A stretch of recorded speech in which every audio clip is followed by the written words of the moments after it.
जो कार्यकर्ता जमीन पर काम कर रहे थे उनको टिकट नहीं दिया गया है। और मैं नहीं बोल रहा, जनता कह रही है इस बात को कि भैया जो चुनाव है ना वो पैसे का चुनाव है। और जनता ये भी देख रही है कि जमीन पे काम कोई और कर रहा था और टिकट कोई और लेके आ रहा है और चुनाव लड़ रहा है। मैंने कभी किसी चैनल पे या किसी भी माध्यम से कभी नहीं बोला कि ये टिकट भेज दिया गया है। लगता क्या है आपको, आपके साथ जो हुआ इसका निष्कर्ष मेरे साथ नहीं हुआ सर, कार्यकर्ता के साथ गलत हुआ है। जो भी एक कार्यकर्ता थे हमारे यहाँ काम कर रहे थे, हमें यही मैसेज दिया गया था कि आप कोरोना काल में काम करो, लोगों की हेल्प करो, सेवा करो। और पिछली बार जब डेंगू मलेरिया चला था उस टाइम पे हम लोगों ने हर घर जाके सैनिटाइजर करा था। उस टाइम बल्कि मैं गोवा में था तो मेरा पूरा परिवार लगा था। निर्मला देवी जो चुनाव में मैंने उतारी है वो मेरी वाइफ है, वो अभी से पार्टी की पदाधिकारी है, ऑलरेडी पहले से ही पार्टी की पदाधिकारी है।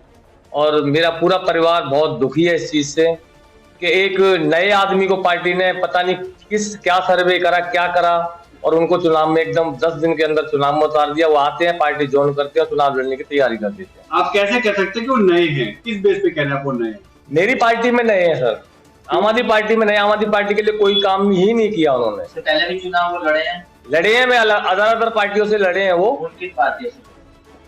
वो पहले एक बार कांग्रेस से भी लड़े हैं, बीएसपी से निगम पार्षद रहे हैं, फिर वो नीतीश कुमार की पार्टी तीर कमान से भी लड़े हैं और एक उन्होंने अपना कैंडिडेट घड़ीक से भी उतारा था जब ऐसी सीट हो गई थी, सबको पता है।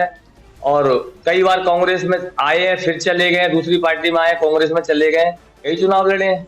आप कुछ कहेंगे, जमीनी जुड़े हुए कार्यकर्ताओं को टिकट ना दी गई, अनदेखी की गई, क्या लगता है पार्टी जो वादे करती है उससे विपरीत भी करती है? मैं बिल्कुल इस बात को श्योर हूं आपकी बात से कि कार्यकर्ता का सम्मान नहीं किया गया। हम 2-3 कार्यकर्ता जमीन पे काम कर रहे थे, अगर किसी एक कार्यकर्ता को टिकट देता तो हमें विश्वास हो जाता कि पार्टी ने ईमानदारी से टिकट दिया है।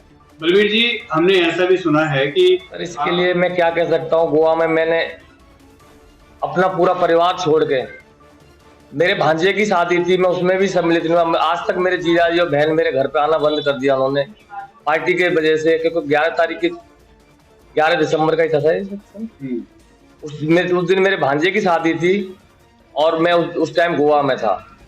उसके बाद वहां से आया, फिर पार्टी ने बोला कि आपको हिमाचल में जाना, मैं हिमाचल में गया, वहां काम करा। फिर आदेश आया कि आपको जम्मू में जाना, जम्मू में काम करा। दुर्गेश भाई के इलेक्शन में मेरे साले के एक्सीडेंट हुआ था, उसी दिन डेथ हुई थी।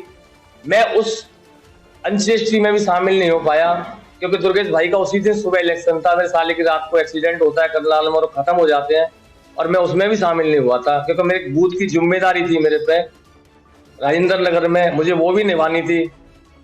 तो सर मैंने तो पार्टी का जो आदेश है वो मैंने पूरा करा है, लेकिन शायद कार्यकर्ता का छलावा हुआ है इस बार। सुनने में आया है कि जो आम आदमी पार्टी से टिकट लेके आए हैं 1 करोड़ में टिकट। सर मैं अपने मुंह से इस बात को नहीं कह सकता, मैं नहीं कह सकता। आप कुछ भी कहो, जनता कुछ भी कहे, मैं अपनी जबान से इस बात को नहीं कह सकता। एक चीज आप बताएंगे, दिल्ली में अभी आम आदमी पार्टी के जो विधायक हैं उनके रिश्तेदार पकड़े जाते हैं टिकट बेचने और सेटिंग करने के आरोप में। इसको तो मानते हैं कि ऐसा हुआ होगा दिल्ली में? सर ये हम मीडिया के माध्यम से सुन रहे हैं, देखा तो मैंने भी नहीं है। फेसबुक पे भी देख रहे हैं, आपके यूट्यूब चैनलों पे भी देख रहे हैं, नेशनल चैनलों पे भी चल रहा है।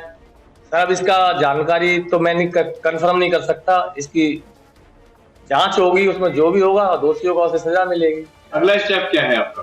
सर मैं तो चुनाव लड़ रहा हूँ, जनता ने मुझे खड़ा करा है इंडिपेंडेंट, और आज मेरा सिंबल भी आ जाएगा, निशान आ जाएगा और मैं कल से अपना पूरा प्रचार चालू लड़ाई किसके खिलाफ है, आम आदमी पार्टी के खिलाफ या सभी के खिलाफ?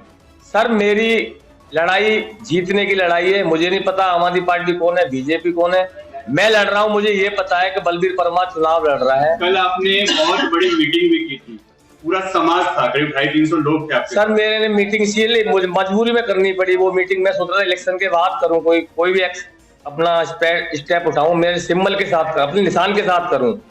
लेकिन कल मैं जब निकला बाहर तो अनगिनत कहानी मिल रही थी कि बलबीर 10 लाख रुपए लेके घर में बैठ गया है। 10 लाख रुपए, 10 करोड़ लेके भी नहीं बैठ सकता बलबीर परमार, वो चीज है। जनता के लिए मैंने काम करा है। जनता ये बोल रही है ये किसी पार्टी का चुनाव नहीं है, ये इंसान का चुनाव है। और आपने काम किया है, हम आपको वोट देंगे। और जनता मेरे एक घंटे के मैसेज पर जनता इतनी इकट्ठी थी, तो मैं क्षेत्र की जनता का बहुत बहुत धन्यवाद करता हूँ, आभार व्यक्त करता हूँ। मोटी मोटी वजह जानी जाए तो क्या कुछ कहेंगे, पैसे की वजह से टिकट कटा या कार्यकर्ता में कुछ कमी रही इस वजह से? सर ये तो उनको पता होगा, मैंने तो पार्टी से पूछा था, मेरे सर बोले हमसे यही बताया गया है कि टिकट सर्वे से आई गई है।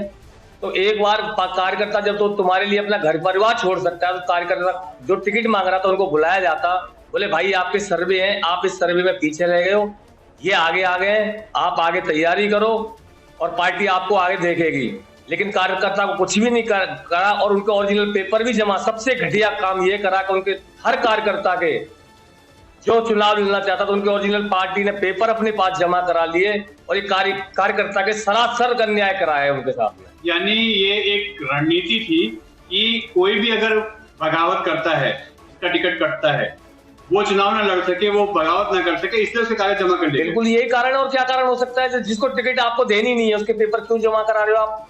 जिस कार्यकर्ता ने पार्टी के लिए अपने जी जान से मेहनत करी, उस कार्यकर्ता के आप इतना भरोसा नहीं कर रहे उस कार्यकर्ता पर। जब आपको अपने कार्यकर्ता पर भरोसा ही नहीं है तो कार्यकर्ता अपने आप को छलावा महसूस कर रहा है इस टाइम।